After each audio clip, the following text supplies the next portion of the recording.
والی چیز اللہ کے نزدیک جو ہے وہ ایک انسان کی جان اللہ کے نزدیک سب سے زیادہ حرمت والی ہے.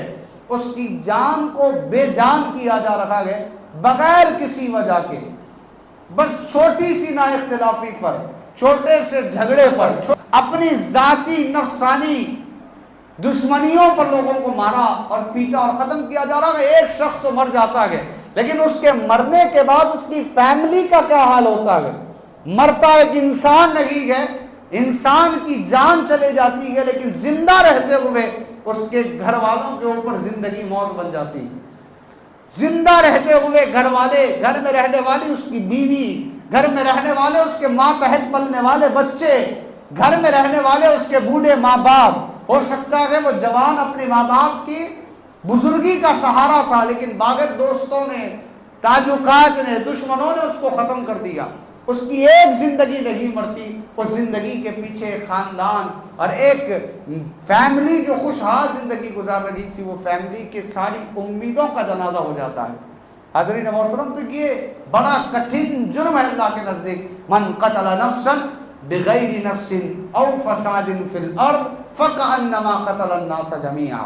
اللہ تعالیٰ نے کہا کہ کسی ایک جاندار کو قتل کرنا گویا ساری انسانیت کو قتل کرنے کے برابر ہے. ایک انسان نہیں قتل ہوتا، انسانیت کا قتل ہوتا ہے اگر کسی ایک کو مارا جاتا ہے. حیدرآباد کا یہ ماحول ہے، یہاں پر تربیت یافتہ، یہاں پر اہل اللہ کو ماننے والے، یہاں پر بزرگان دین کے آستانوں پر اپنی جبینوں کو خم کرنے والے، یہاں پر رسول اللہ اور اہل بیت رسول اللہ کی محبت اپنے سینوں میں رکھنے والے ایک زمانے دراز سے پائے جاتے تھے، پائے جاتے ہیں.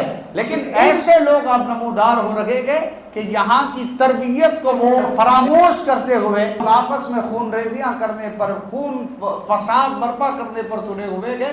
یہ بات سچ ہے کہ یہاں پر ہماری کچھ کوتاہیوں کی وجہ سے، کچھ تربیت کی وجہ سے نوجوان غلط صحبتوں کو اختیار کر کے اس طرف جا رہا ہے، اپنے آپ کو اہل اللہ سے اور رسول اللہ کے دین کے پرچار کرنے والوں سے، اپنے آپ کو درسگاہوں سے، خانقاہوں سے، مسجدوں سے، مدارس سے لوگوں کو جڑنے کی ضرورت ہے. علم جب آتا ہے وہاں پر جہالت نہیں آتی. جب جہاں پر جہالت آ جاتی ہے تو وہاں پر گناہوں کا تصور بھی آتا ہے اور گناہوں کا ارتکاب بھی پیدا ہوتا ہے. یہ جرم کوئی چھوٹا جرم نہیں ہے قتل کرنا، یہ بڑا جرم ہے. یہ جرم کرنے کے لیے بڑا سینہ چاہیے. جرم کرنے والے کو کیا یہ معلوم نہیں ہے اللہ تبارک و تعالیٰ بروز محشر جو حساب کتاب کرے گا، سب سے پہلے اگر کسی سے کسی کا حساب لے گا تو وہ قاتل سے قتل کا حساب لیا جائے گا.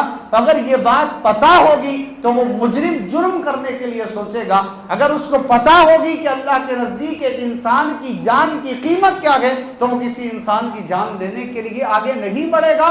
اللہ تبارک و تعالیٰ کے دین سے اگر جڑے گا، رسول اللہ کی تعلیمات سے جڑے گا، اپنا اسوہ محمد عربی صلی اللہ علیہ وآلہ وسلم کو بنائے گا تو کوئی گناہ گار گناہ کی طرف نہیں جائے گا.